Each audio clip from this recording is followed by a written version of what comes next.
Dye burnishing is kind of I guess I'd say just a little bit of a different kind of a bird. Because using an agent is one thing, and dye burnishing is the same as, I treat it the same as water burnishing, except you're using dye as your moistening agent, which in turn lends color. So you're actually burnishing the color into the leather, which really can give you a beautiful, beautiful edge. So I'm a little rusty, but I'm gonna try to see if I can come around and get some of that nice shine that I used to be able to get with just dye. You don't, at this stage of the game, you don't want to put a real heavy coat of dye on. So I'm just kind of, I've let my dauber kind of sit. There's not a lot of dye on it, and I don't want a lot on it. And I kind of keep my rags separated, my burnishing cloth separated. This one is for dye burnishing, and I want to let it soak in. You can see that, I can see that anyway. It's still got a little moisture sitting on top, and it'll soak in pretty quick. But you want to let it all kind of soak in, or pretty much anyway, and then you just want to go after it.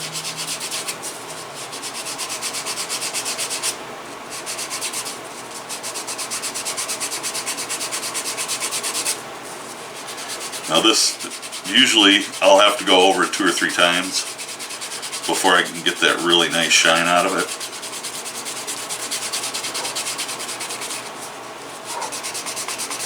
So this is only the second burnish on this edge.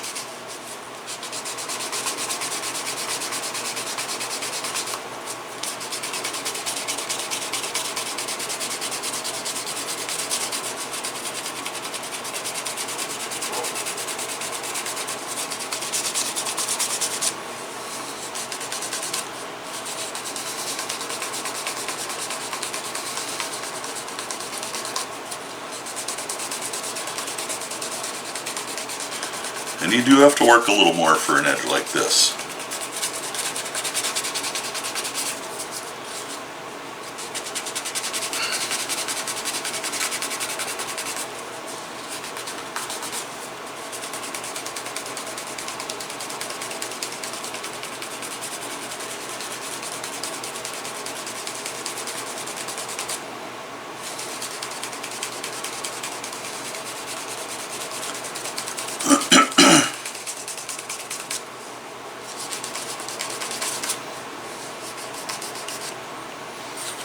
So that's just the second burnish, and there's been times where I've gone 5 times to burnish and get exactly what I want, a dye burnishing. But it is what it is. It's part of the process, and if that's the way you're going to burnish. Now this up around the mouth here has been a couple, 2-3 times now. Now the first burnisher tool I'll use the wood slicker.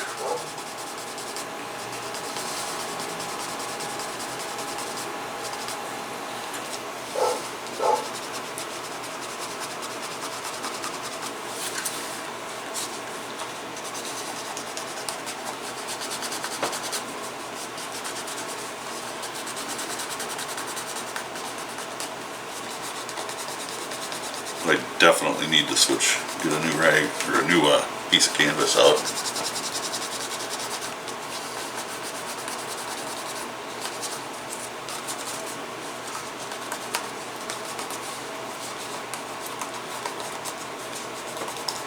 It's getting sticky, and that's how I can tell I need a new canvas. You can see there, it's coming nice and shiny there. And if I grab a new canvas, I'll really be able to get it to look nice. So I'm going to do that. But there you go. That's how you dye burnish. I'm just going to finish it out, and then I'll come back after I sand it again, and we'll see what the next coat looks like.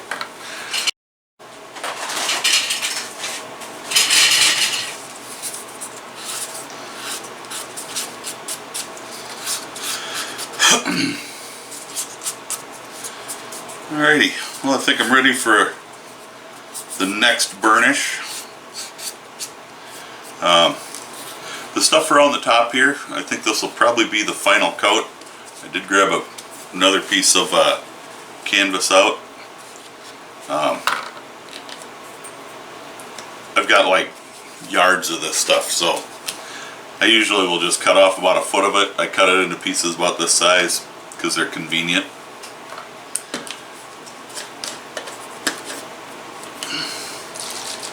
I always shake my die. You never know when those dye stuffs in there are going to settle to the bottom. And I don't want a lot of dye on my dauber. I'm just taking it right off the side of the bottle. And I'm going to start on this upper portion here.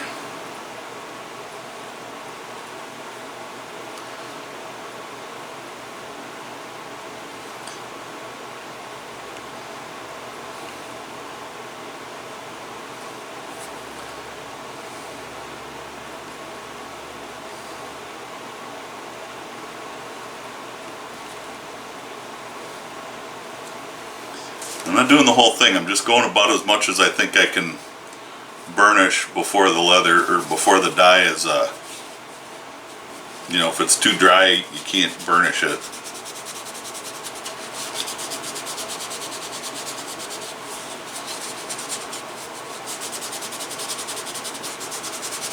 And it's all about friction, not about pressure. I know pressure can give you more friction, but we don't want the pressure, because we're not trying to modify the leather, we're just trying to burnish it.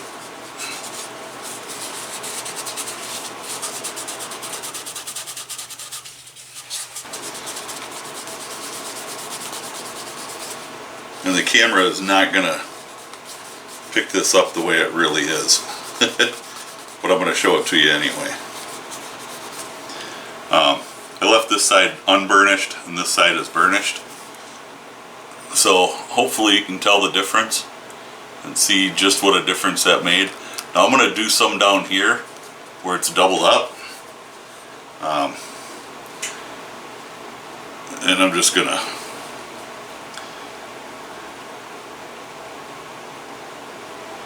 try to just pick a spot here.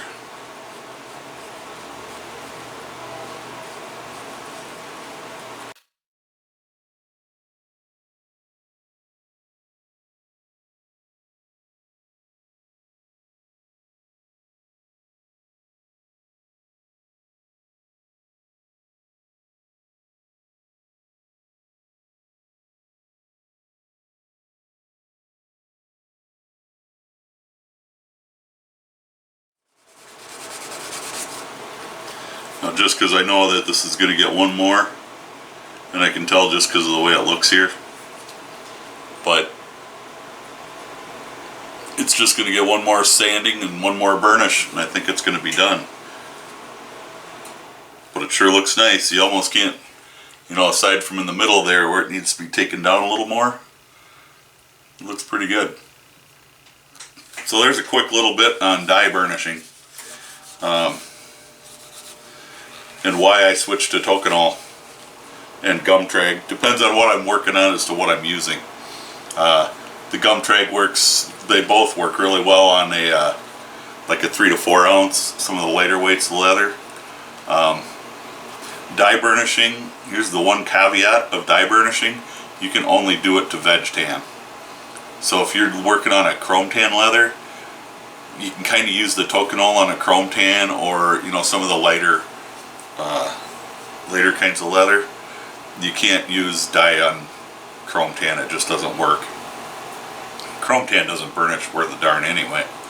But you know, you usually on a chrome tan I'll use an edge paint, like a Phoebing's edge coat, and then I'll use a Tokonole on top of that.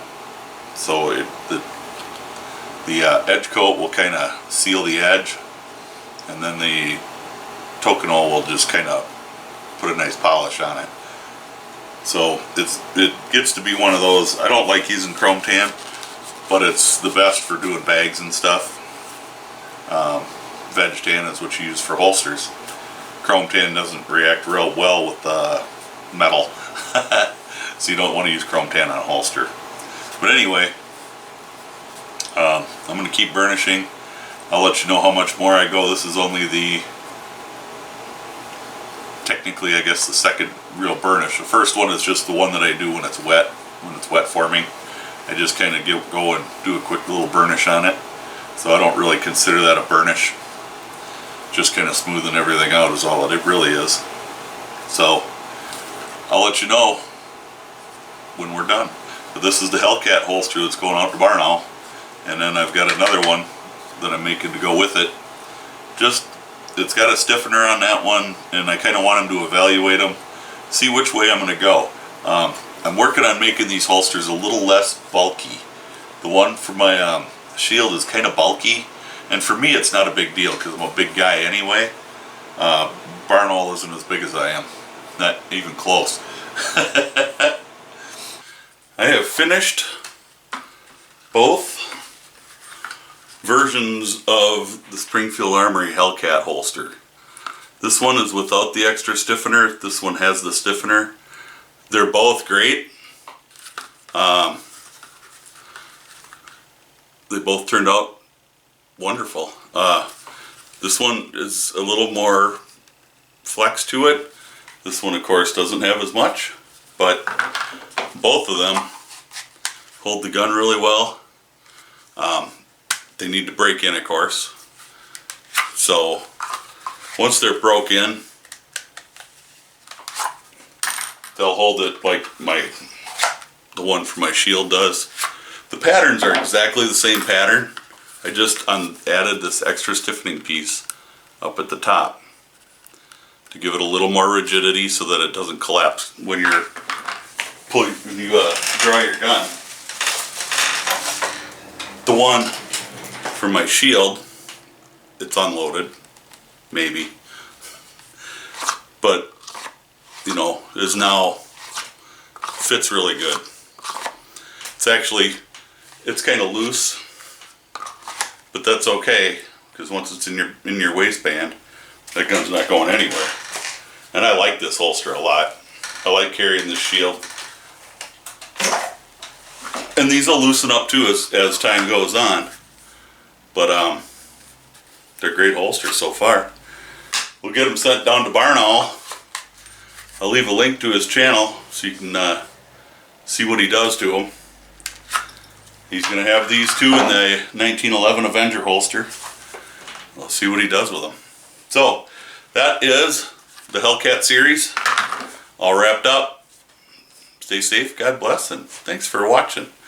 Go ahead and subscribe if you're not already subscribed, and hit that bell. You'll get notified the next video comes up.